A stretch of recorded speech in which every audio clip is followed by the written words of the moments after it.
Every morning at exactly 3:07 a.m., Maya woke up somewhere different. Sometimes it was her kitchen, sometimes her car. Once, it was a cemetery. She could never remember the hour between 2 o'clock and 3 o'clock a.m., but the real nightmare began the morning she found a hidden phone inside her own house. It contained dozens of recordings, all made by her, during the hours she couldn't remember, and every recording ended with the same warning: don't trust Maya after sunrise. Maya first noticed the missing hour on a Tuesday morning. She woke in her kitchen at 3:07 a.m., barefoot, with mud between her toes and a fresh cut across her palm. The back door was locked from the inside. Her bed upstairs was still warm. The last thing she remembered was checking the clock at 1:58 and closing her eyes.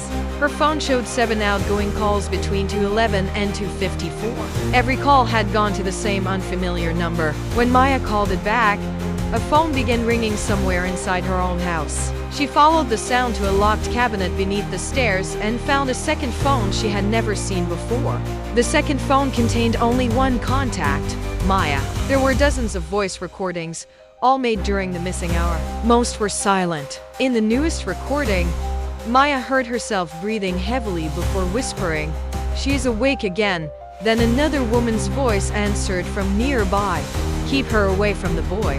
The next morning, Maya found a brass key in the pocket of a coat she had not worn in months. It opened a storage room in the basement of her apartment building. Inside were bottled water, cash, children's clothes, and photographs of Maya sleeping. The newest photograph had been taken the previous night from beside her bed.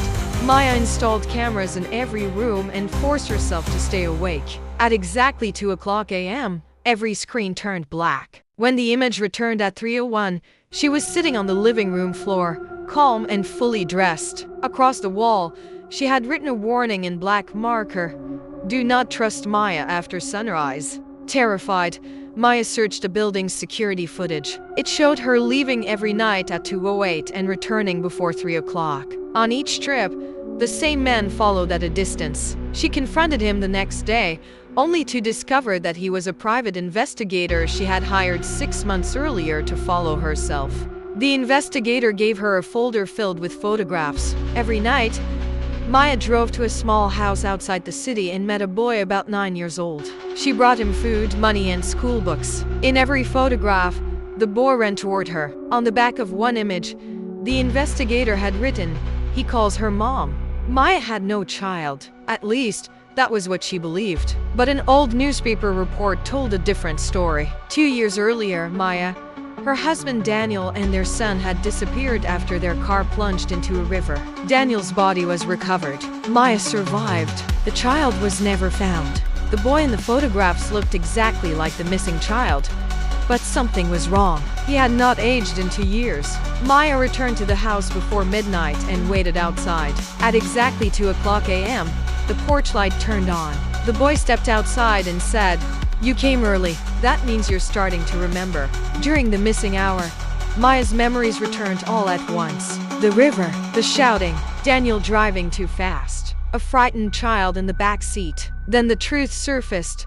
The boy was not their son. Daniel had taken him from another family years earlier and raised him under a false name. Maya remembered grabbing the steering wheel while Daniel tried to escape with the boy. The car plunged into the river. Daniel escaped, while Maya pulled the child from the water and hid him with her sister. She later told police Daniel had died, hoping he would stop searching for them. At 3 o'clock a.m., Maya forgot everything again. She woke at home with river water on her coat and a new recording on the second phone. Her nighttime self explained that the medication she took each morning was not prescribed for trauma. Maya had created the routine herself so Daniel could never force the boy's location out of her. Maya decided to stop taking the pills. She wanted the truth to remain. But that night, another recording appeared. Her nighttime self looked directly into the camera and warned her that the missing hour was not only protecting the child from Daniel, it was protecting him from Maya too. The recording showed Maya visiting the boy on previous nights. At first, she comforted him. Then she began insisting he belonged with her. In one video, she tried to drag him into her car while he screamed for help. The woman Maya called her sister stopped her. By sunrise, Maya remembered none of it. Maya finally understood the message on the wall. Daytime Maya believed she was rescuing the boy. Nighttime Maya knew the truth. Grief had turned her love into obsession. She had begun rewriting the past, convincing herself that the child was hers and Daniel had stolen him. At 1:59 the next morning, Maya locked herself inside the apartment and destroyed her car keys. But when the clock reached 2 o'clock, she smiled, opened a drawer and removed a second set she had hidden days earlier. Her nighttime self had planned for every attempt to stop her. She drove to the hidden house. The lights were off and the rooms were empty. On the kitchen table was a note in the boy's handwriting. "You told me to run when you started remembering." Beside it lay a family photograph showing the boy with the woman Maya had always called her sister. The woman in the photograph was not Maya's sister. She was the boy's biological mother. The investigator had never been protecting Maya. He had been helping the family escape her. Daniel had never kidnapped the child. Maya had taken him after losing her own baby years earlier. The river crash, Daniel's death, and the hidden house were memories Maya had rearranged to make herself the victim. Daniel was alive and had spent 2 years trying to return the child safely. The medication did not erase Maya's guilt. It erased the truth that Maya was the person everyone feared. Police were waiting when Maya returned home.